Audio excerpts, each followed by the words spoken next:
Well, good afternoon, everybody, and thank you for joining today's update on COVID-19.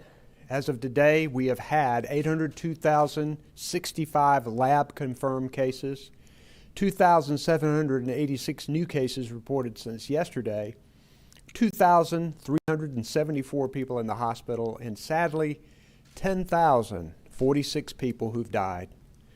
We've passed the grim milestone of 10,000 deaths in North Carolina, and it's a stark reminder of how dangerous this virus can be. Our prayers are with those who've lost loved ones to this cruel disease. Our numbers, though, remain stable, which is good, and we're encouraged to see a continued decline in our hospitalizations and percentage of positive COVID-19 tests. Still, we must keep our guard up. This virus and its variants are still spreading too easily. Doing the simple things that we know work, like wearing a mask and social distancing, will slow the spread and save lives until vaccines are more widely available. Distributing vaccine quickly and equitably remains our top priority in North Carolina.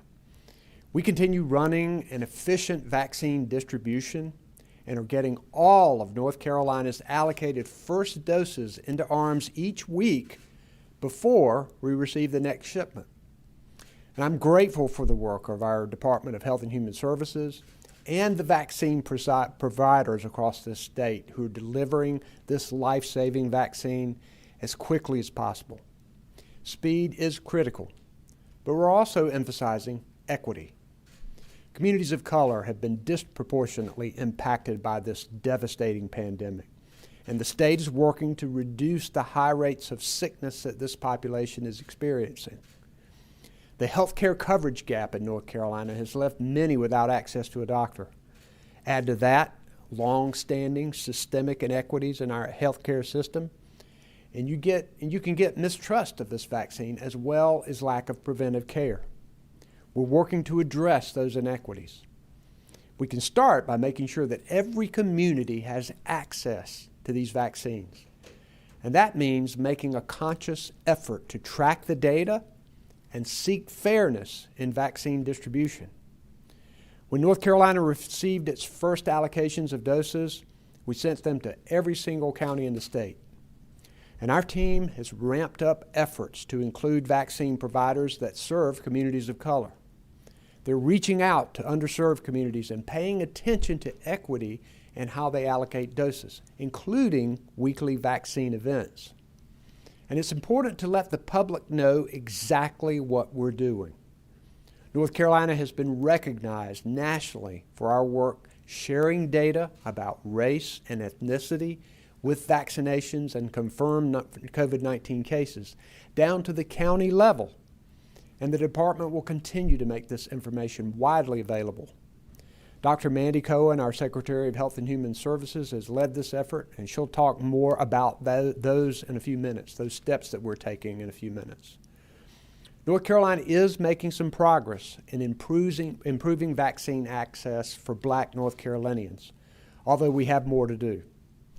Last week, 18% of vaccines were administered to African Americans, up from 11% 4 weeks earlier. That's a 65% increase. This is an improvement, but there is more work to be done when North Carolina's population is 22% Black. Also, in our Latinx community, vaccination rates have been especially low. Today, I'm issuing Executive Order 193, which will extend previous orders giving the Department of Health and Human Services Secretary the ability to temporarily waive industry regulations in order to speed vaccine distribution. Today's order gives the department the authority to expand the types of providers to administer the vaccines.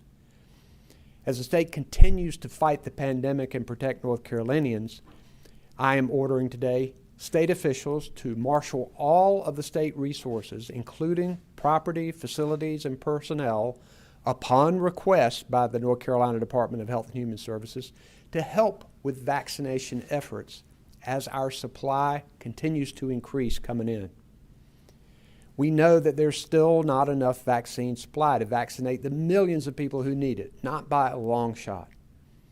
We're pushing for more, And today, on a call with the Biden administration's coronavirus team, we were told North Carolina would get another 5% increase in vaccine supply this week. That's good. Now, I know all of this is hard, and I want people to know that I am committed to making sure that vaccine gets to every North Carolinian as quickly and as fairly as possible. And in the meantime, please, we have to keep wearing our mask and doing the things we know work to slow the spread of the virus. If we keep doing what works, I know we'll get through this. At this time, I'll invite Dr. Mandy Cohen to share an update on our vaccine rollout, and particularly as it relates to equity. Dr. Cohen.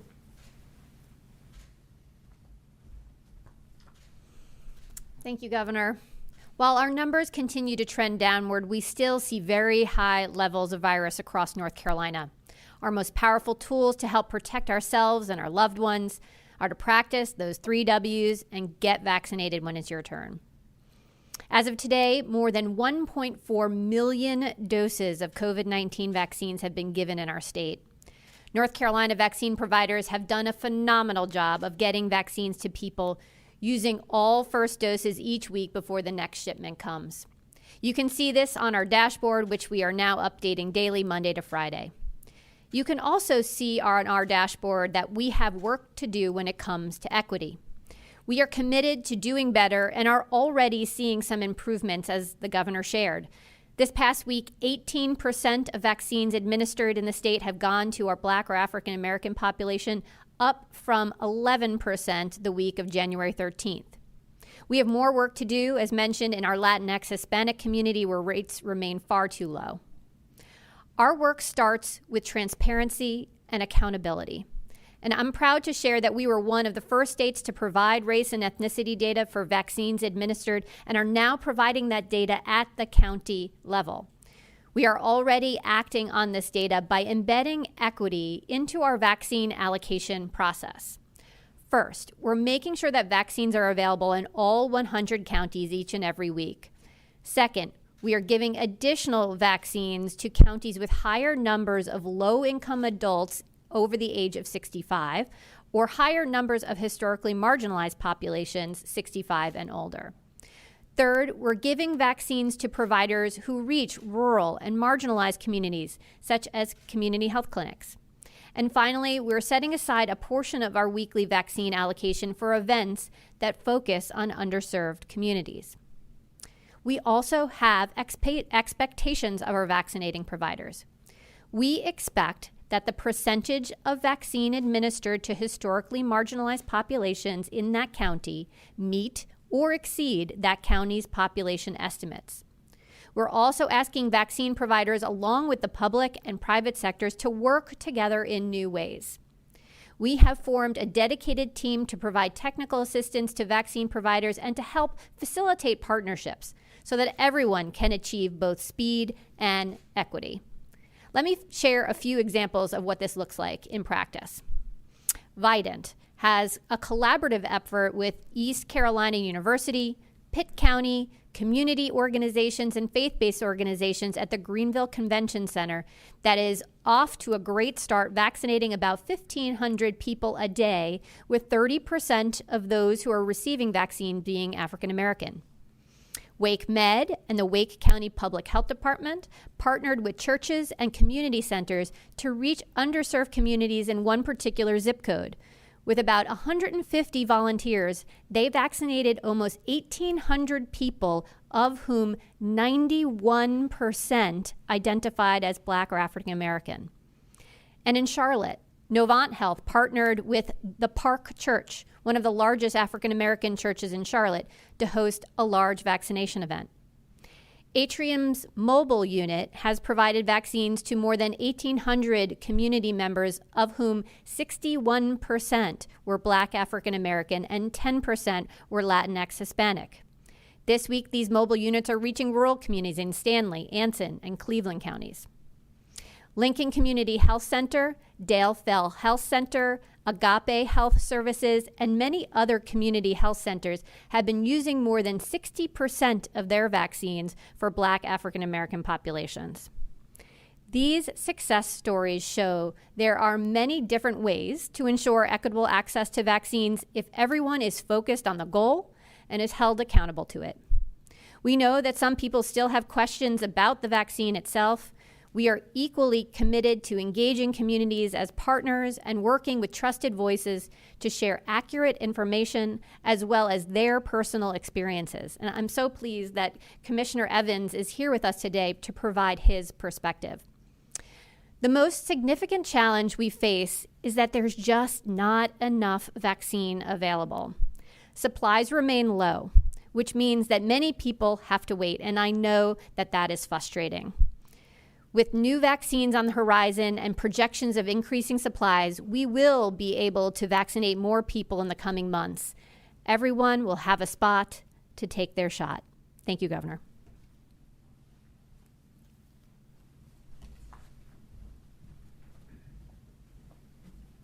Thanks for your leadership, Dr. Cohen.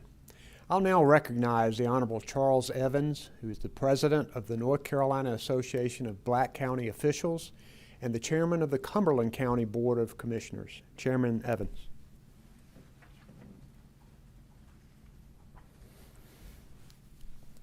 Thank you, Governor. Good afternoon. I am Charles Evans, President of the North Carolina Association of Black County Officials and Chairman of the Cumberland County Board of Commissioners. It has been almost a year since our lives changed because of a virus. COVID-19 sent us home from our workplace and our schools.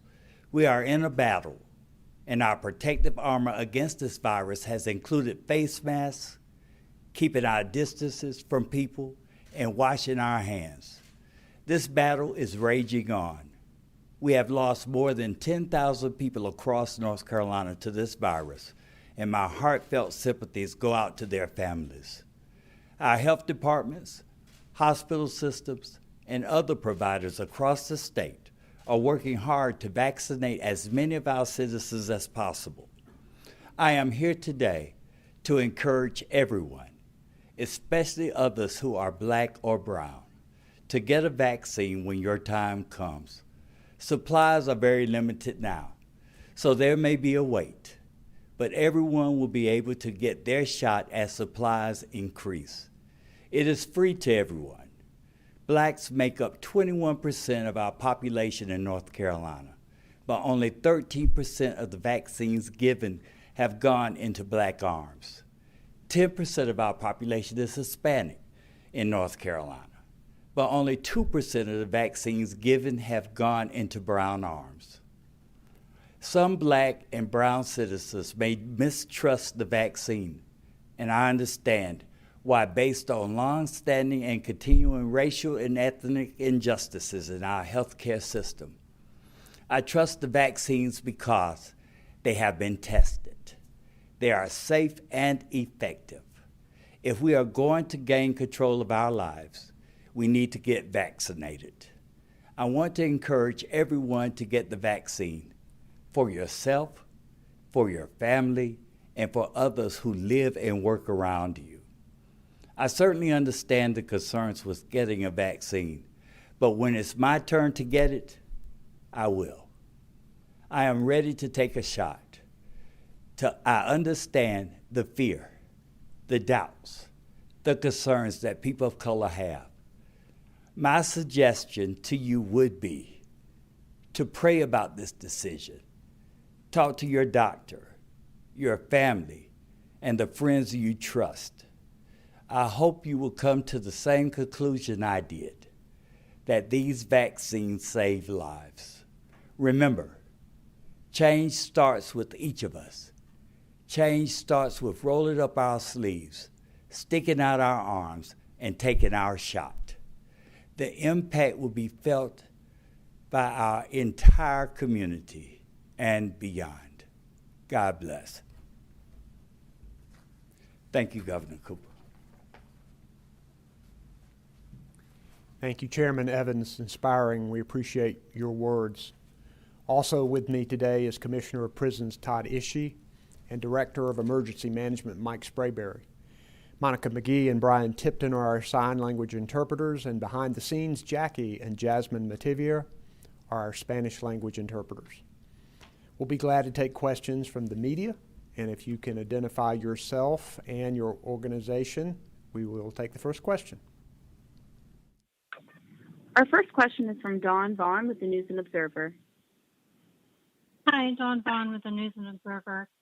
Today, the Retail Merchants Association told House Health Committee that members need more information about when the state plans to start the frontline worker vaccinations. And I know it's limited, but as you said, the Biden administration said there's a little higher percentage of vaccines coming. So is there information you can give to those frontline workers that are able to get the vaccine? And then also, I wanted to know the fencing around the Capitol grounds is still up, and it's been several months since the protest. So when will that be reopened to the public? Thanks. Dawn, as to your first question, one thing we know is that 83% of the deaths from COVID-19 in North Carolina have come from people 65 and over. And right now, the state is vaccinating people 65 and over along with healthcare workers. It's important to get those shots in arms, and that there are thousands and thousands of people that are on waiting lists across the state who are 65 and over. We're working on getting more supply and making sure that people 65 and over get vaccinated. We also care deeply about our essential frontline workers. And this team is working on some precise dates that we will be able to give the providers as to when we can move to essential frontline workers. And this week, we will be giving you that information after the team has talked to providers and worked through it. And we'll be trying to get that information out as soon as possible. I'm not quite sure about the fence around the Capitol grounds. We certainly want our government complex open to the public. I know a lot of the museums, the legislature's in session. We want people downtown and taking part in our government processes. Obviously, with the insurrection and attack on the Capitol, the level of threat has been raised, and I know law enforcement is concerned, but I'll certainly look into that and see if there is a timeline on that particular issue. Next question, please. We have a follow-up, Dawn Vaughn, News and Observer. Hi, thanks for the follow. On the percent set aside to be more equitable for distribution, so is that happening immediately, and that'll be for the 65 and older groups? Are there specific counties? First, we're telling our providers that we expect them to distribute vaccines based on percentage people in the population, making sure that they are concentrating on underserved communities. The numbers are getting better, but as you can see from the numbers we talked about earlier, we have a ways to go. But I'll let Dr. Cohen talk about specifics on that.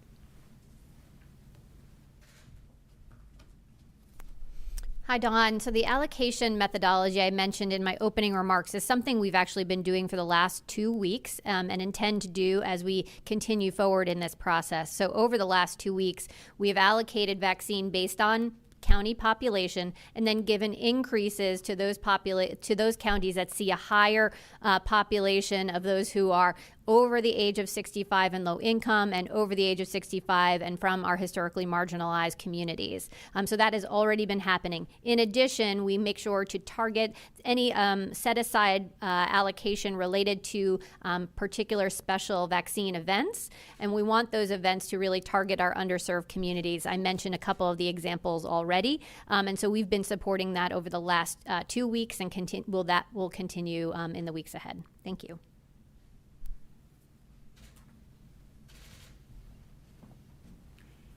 Thanks. Next question, please. Our next question is from Ashley Talley with WRAL. Hi, Governor and Dr. Cohen. I wondered, first of all, Governor, if you could expand a little on, you were saying that your executive order opens up who can administer vaccines, and if that means primary physicians or pharmacies might be opening to that. And to that end, I also had a question about Walgreens who is doing vaccines at 300 sites across the state. Do we know where those are, and are those doses coming from the state allocation or another national allocation?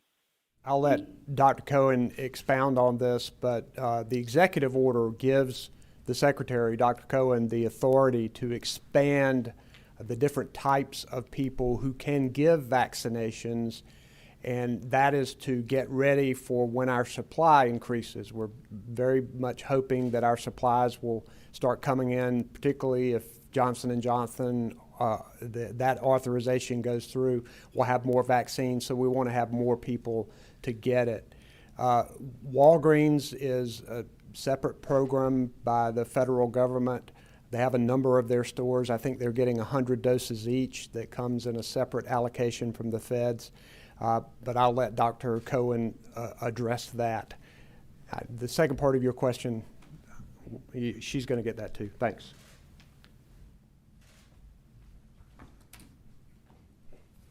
Hi, Ashley. First, on the executive order, just to reiterate the governor's point, we are not short on vaccine providers, we are short on vaccines. And so that is our limitation at this point, but we do want to get ready and onboard providers so when our supply does increase that we make sure that we can continue both the speed and the equity that we're working under.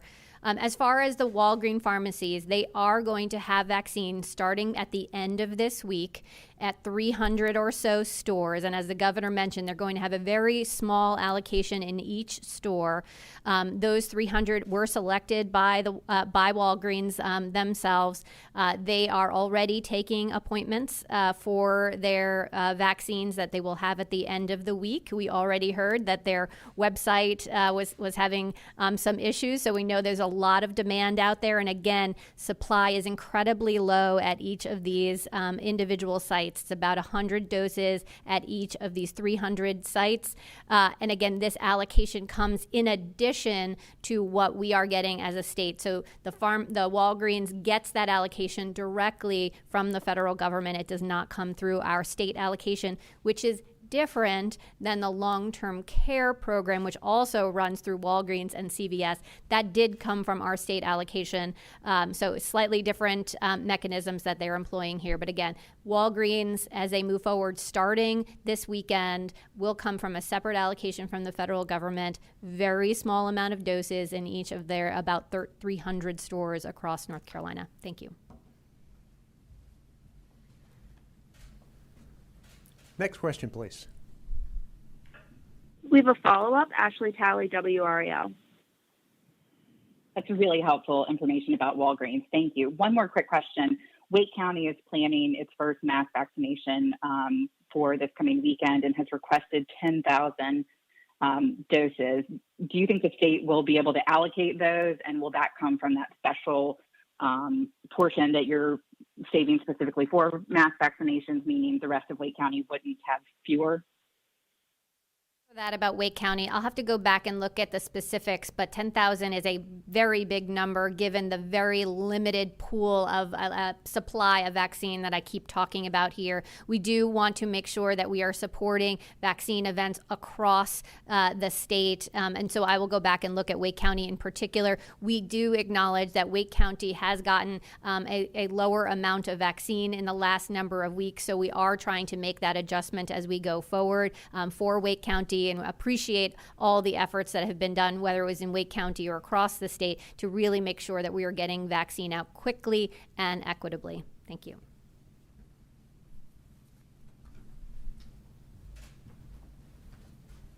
Next question, please. Our next question is from Sydney Bushell with WWAY. Hi, Governor. This is Sydney Bushell with WWAY in Brunswick County. I have two questions for you.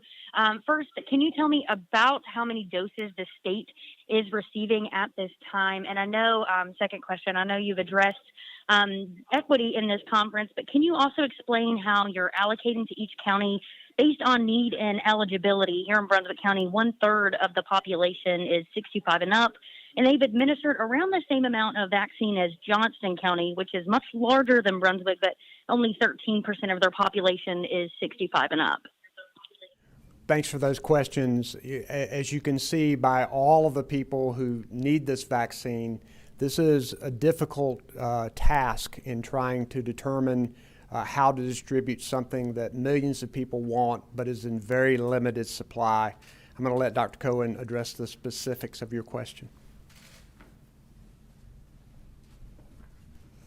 Hi there. So we get about 150,000 vaccines week over week, though we just did hear from the Biden administration this morning, as the governor mentioned, that we should see about a 5% increase. We haven't seen exactly what that translates into. We're all wondering, is that 5% of the 120 we were getting or 5% of the 150 we have been getting the last couple of weeks? So stay tuned on the exact number, but it's about 150,000 doses. The vast majority of those, about 120,000, are strictly distributed based on the population that the county is serving.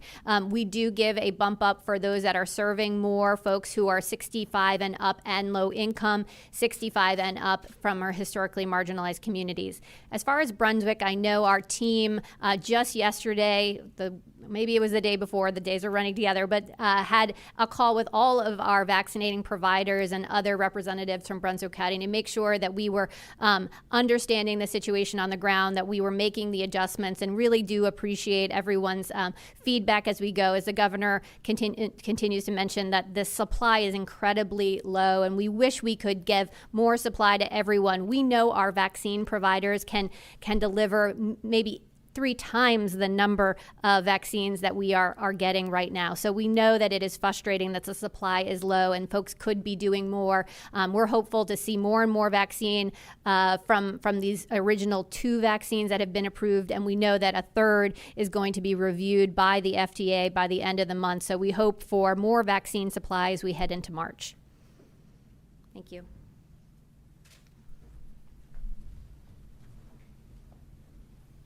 Next question, please. Our next question is from Tina Terry with WSOC. Hi there, this is Tina Terry with WSOC TV in Charlotte. Thank you so much for taking my question. Governor, you touched on this a few moments ago, but I'll just ask for a little bit more clarification. Specifically, a lot of concerned teachers are out there in North Carolina. Can you give us any update on when we will get into Group 3, those frontline workers? And are there any plans or talks right now of perhaps moving those teachers up into a different group, allowing them to get vaccinated earlier? Thanks for that question. And if you've watched very many of these press conferences, you know what I say is that the number one priority is getting our children safely back into the classroom. We know all that they are missing by not being in classroom in person, and it's important that teachers are back there safely. With the new research that has come about, we know that when you take the appropriate safety protocols, that teachers can be in the classroom with students and that they can teach.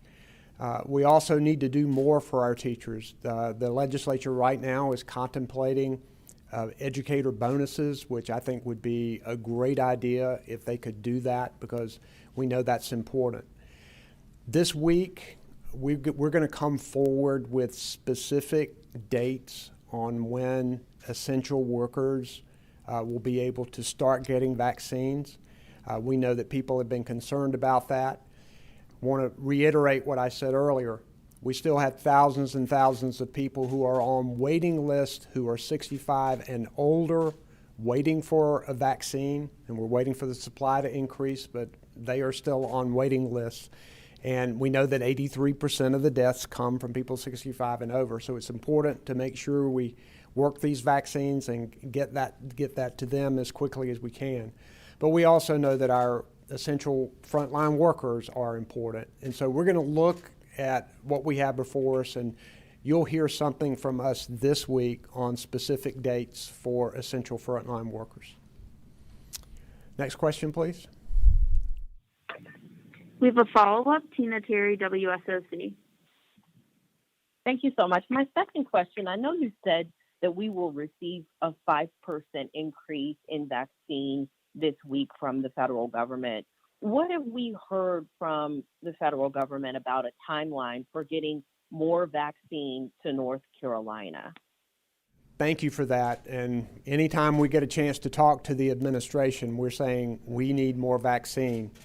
Was on the phone today with the Biden administration and other governors across the country, and the administration promised us they would use everything in their power to increase the supply of vaccinations. They've been talking to Pfizer and Moderna, and there have been some promises of increase. And what they have been doing is distributing the vaccines to the states based on population.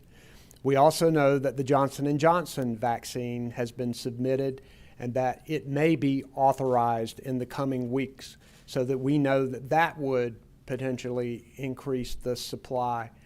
One good thing about the Biden administration since it took over is that it has been giving the states a 3-week window of what kind of supply that we can expect to get into our state. That gives us a lot more time to plan. You know, for a while there, we were dealing with 24 or 48-hour notice about what we were going to get, and then we had to decide where all of it went in the state. And having this 3 weeks of prediction has been good, and what they've been able to do is add a little bit more each week. So that's been a very positive thing. So we're doing everything we can to encourage the federal government to increase the supply of vaccines to North Carolina. And we're going to continue that effort, because the good thing is we have a good vaccination distribution system set up. As Dr. Cohen says, we could handle many, many more vaccines. The structure is set up, and we want to be having that problem, but right now we're still waiting for the supply to continue to increase. Thanks. Next question, please. Our next question is from Michael Perchik with WTVD. Good afternoon, Governor. This is Michael Perchik with WTVD. In reference to your last answer, when it comes to the Johnson & Johnson vaccine, what steps has the state taken from a logistics point of view when it comes to setting up vaccination sites specific to that vaccine? And will there be any differences between how you treat the single-dose Johnson & Johnson version versus the multi-dose Pfizer and Moderna version? It's a great question, and we know that the ease of administering Johnson & Johnson will be much greater because it's only one dose and because you don't have the storage requirements that you have, particularly for the Pfizer vaccine. So we know that it will be easier to administer. We had that discussion today among the governors and the Biden administration. They ask us, because we were asking those very same questions that you're asking me, tell us how we can use this vaccine and where we should target. They want to wait to see what the FDA ultimately says about it. We're going to be talking about it in the coming weeks. We want it. We hope that it gets authorized if it's safe, and then we'll figure that question out. Would you want to add anything to that, Dr. Cohen?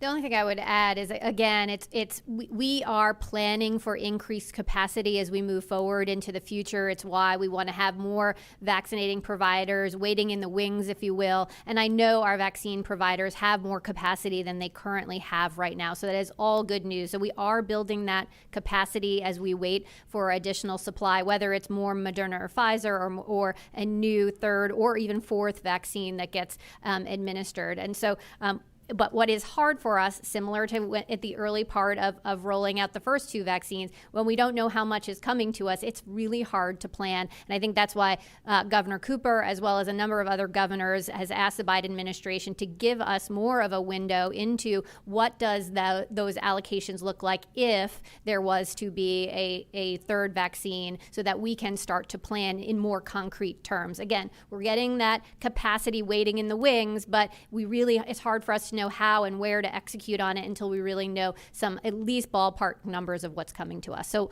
I hope to know more over the coming weeks. Thank you. Next question, please. We have a follow-up. Michael Perchik, WTVD. Thank you for both of your answers. This question is for either of you. There was a press conference last week with bipartisan state leaders encouraging local school districts to allow a return to the classroom. And one of the studies cited was the ABC Collaborative Study, which involved researchers at Duke and UNC looking at 11 school districts here in North Carolina at the beginning of the school year. Now, that study was on a hybrid system. However, there are some school districts that are not returning to a hybrid system, but are returning to a full in-class routine. Are there any concerns that the data cited encouraging school districts to return is not necessarily aligning with the decisions the school districts are taking? First, we want children back in the classroom and in person. That's important. However, it needs to be done under the right health protocols. And I'm going to let Dr. Cohen discuss the specifics of that.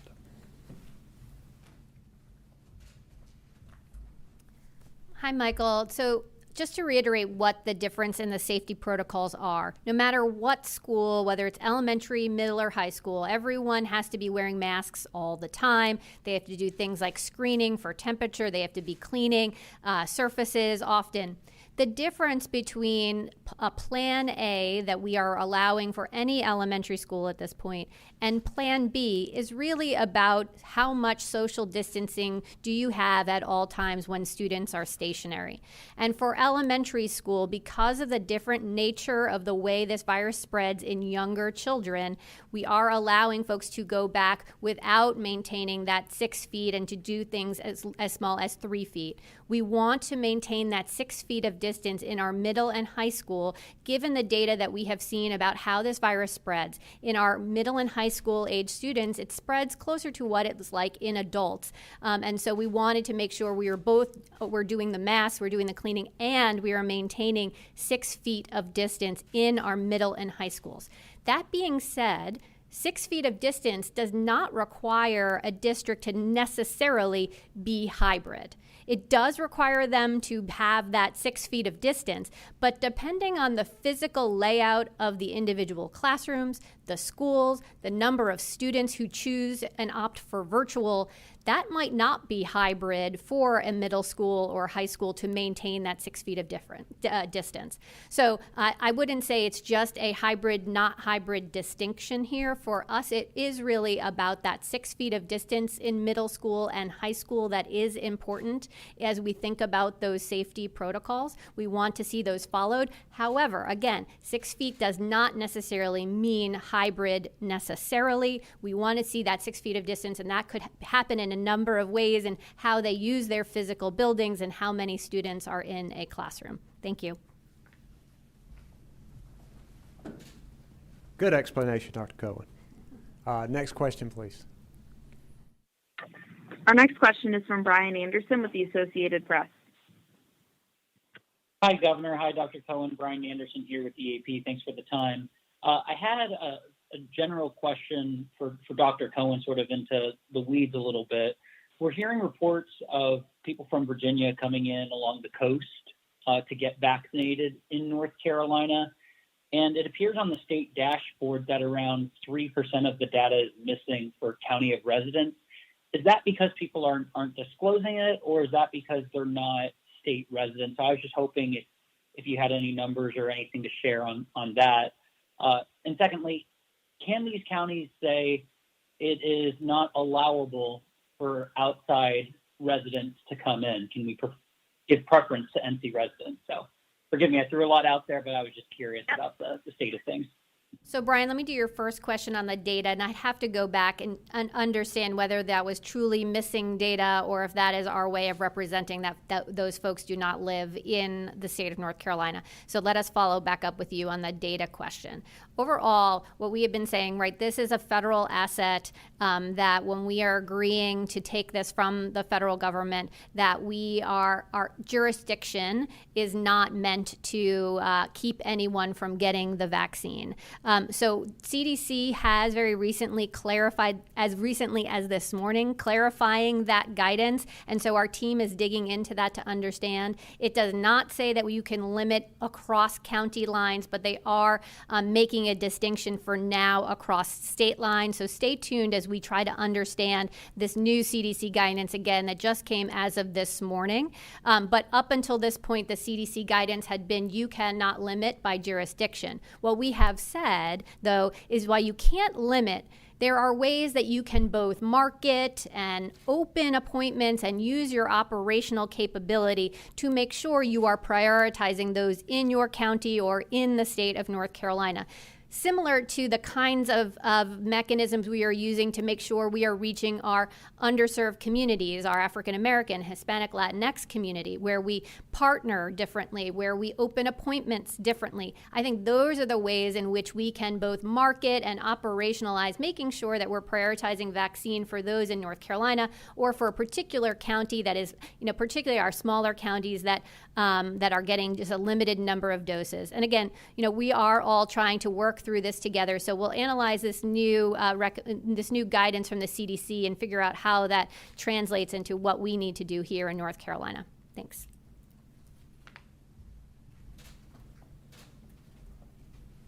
Next question, please. Our final question today is from Vanessa Rufus with WCNC. Hi, thank you for taking my question. I wanted to know, since it sounds like you're close to giving us some firmer timelines for moving into Group 3, do you have an approximate for how much of Group 1 and how much of Group 2 that you've gotten through with vaccinations? I'll let Dr. Cohen address that. Hi, Vanessa. So as you know, we are vaccinating those who are 65 and up, as well as our healthcare workers. 65 and up is a group that we better understand the numbers. Healthcare workers, again, that's a group that we don't have the greatest numbers on in terms of penetration, but it looks like we are about 50% into our 65 and older group of folks. So we are making a lot of progress, but that still means, as the governor keeps saying, we know that there are thousands of those who are 65 and up who are waiting for a vaccine. We want to make sure we are prioritizing those who are 65 and up, again, because that tracks with our data of who is at the highest risk of death here in North Carolina. So we're going to keep making sure we're working at those who are 65 and up, getting them vaccines and getting out, particularly as we've been talking about today, both in a speedy and equitable way across the state. And you have a follow-up, I think? Yes, I had a follow-up. And so I'm sure there are going to be a lot of factors that go into deciding at what point to move on to Group 3. But what would you be looking at? For example, would you be looking at refusal rates within the current, active groups? Are you trying to hit a certain percentage threshold before you move on? What are you thinking about right now? There are a lot of factors to look at, but I know that the vaccine team has been fixated on trying to make sure we can get as many people 65 and over vaccinated because of the high death rate. We have a lot of essential workers that are very important, and right now the team is working through that process to determine what dates that we can make decisions to move into essential workers and how we do that. Would you want to add to that? Hi, Vanessa. As we've shared before, we are continually talking to our vaccine providers and really trying to understand what are they experiencing on the ground, and are they seeing a slowing down of demand, and are they ready to move on to the next group of folks. And what we have heard is that largely folks are still vaccinating those that are 65 and up. Each week we get a few more providers to say, you know what, I think we're ready to move on to the group, which is why we're trying to analyze that as well as project out into the future so that we can give our vaccine providers as well as our frontline essential workers that time to prepare. So it's that balancing act of both wanting to understand what's happening on the ground with the numbers and project forward so that we can give folks time to operationalize, which is why the governor is saying this week is when we'd like to give folks a little more certainty on that timeline so we have the ability to plan going forward. Thank you. Thank you all for being with us today. Please stay safe out there.